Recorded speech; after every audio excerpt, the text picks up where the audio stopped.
BlizzCon 2016 has just happened, and things are making a real turn for Blizzard games. New maps, new characters, new cards, and new adventures.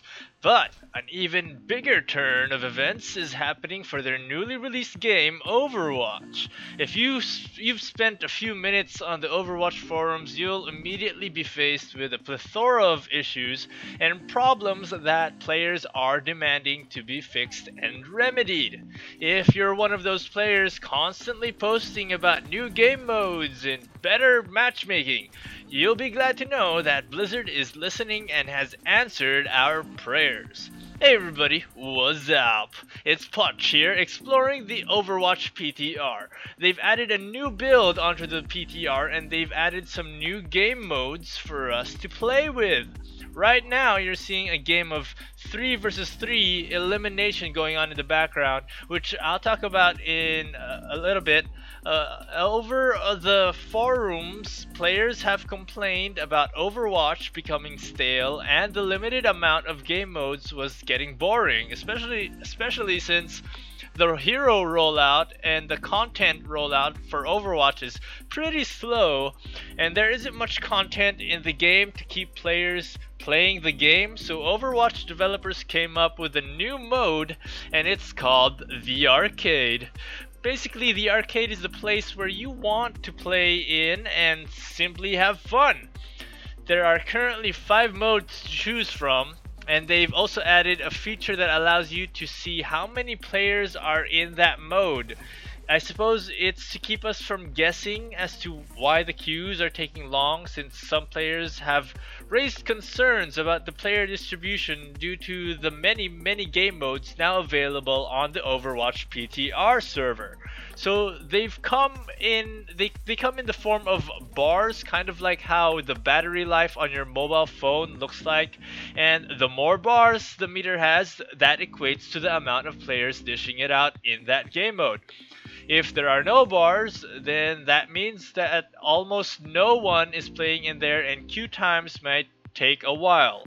Also, if a game mode has the most amount of players in it, the meter changes and it simply tells you that the game mode is the most popular one, just like for the 3v3 elimination mode. During my playtime, it was elimination mode. I guess it's a nice convenience for us so that we don't waste our time waiting for the queue to find us a game, especially for those of us gamers who don't really have a lot of time on our hands because we're living life. So let's talk about the currently most popular game mode, Elimination. Elimination, as you can see going on in the background, I'm playing it. Elimination is a 3 versus 3 team deathmatch game wherein death lasts an entire round, and the objective of the game is to eliminate all 3 of your opponents.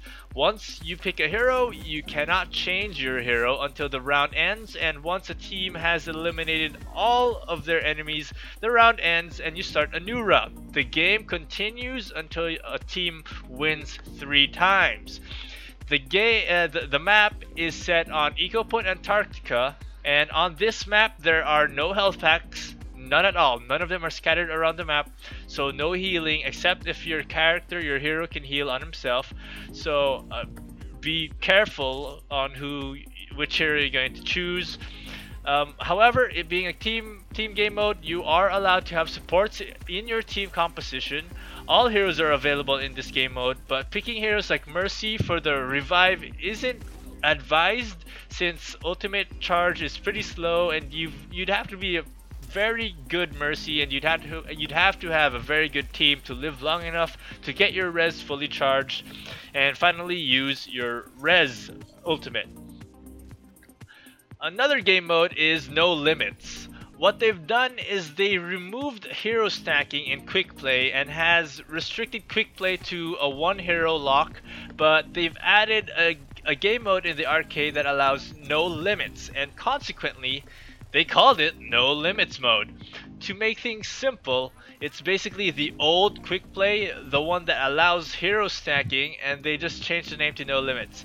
Here, gamers can play whoever they want without having to worry about getting hated on. You can test whoever you want. You can have 6 Sombras on a team for all we care, but obviously don't expect to win because, well, things go to shit in this game mode. Another game mode that I've been eyeing on, and especially this one has been gaining a little bit more popularity on the PTR server, is the 1 vs 1 Mystery Duel. In Mystery Duel, players are thrown in a 1 vs 1 mirror match. Heroes are randomly selected at the beginning of each round. After a round ends, you are given another random hero to play with for the next round. The game continues on in this fashion, and first to win 5 wins emerges as the victor. I'm terrible at 1 vs 1 games, so I'm staying away from this one, but I know a few people who love to boast out that they're better than this guy, they're better than this other guy, and obviously in a match like this, there's always going to be a victor. There's always going to be just one guy who will trump them all. So the next 2 game modes found in the arcade are Mystery Heroes and All Brawls. Mystery Heroes is basically your all-random version of Overwatch. Dota 2 and League players will be familiar with this mode. In Mystery Heroes, objectives are based on your standard map objectives, but the only difference is upon dying and respawning, you are given a random hero to play until your next death. From my experience, this mode can get pretty crazy since sometimes you'll find your team filled with 6 supports, or more specifically 6 mercies. However, All Brawls mode on the other hand is a playlist of brawls randomly thrown at you, as the description goes.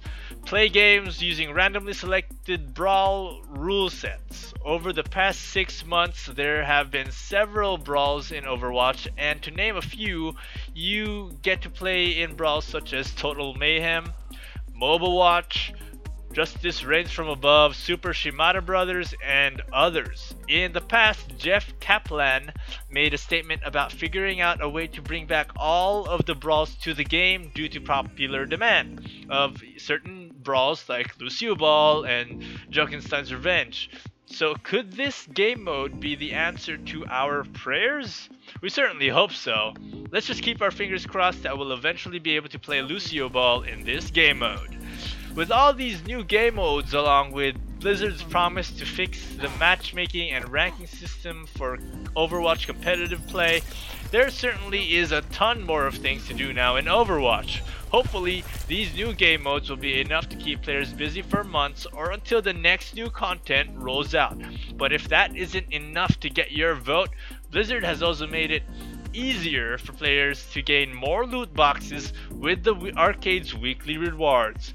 Box grinders are now given a better incentive at grinding loot boxes, with a win and reward tracker set up at the top of your arcade interface. Every 3 wins, you are rewarded a loot box up to 3 times a week, requiring you to accrue a total of 9 wins to gain all 3 loot boxes for the week.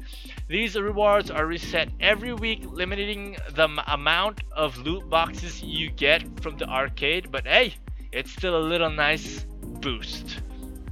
And that's it for today. My next videos will cover more in-depth details and gameplay of the other game modes, so you might want to stay tuned for that. Go on right ahead and hit that subscribe button. Until then, I'll see you guys in the next one.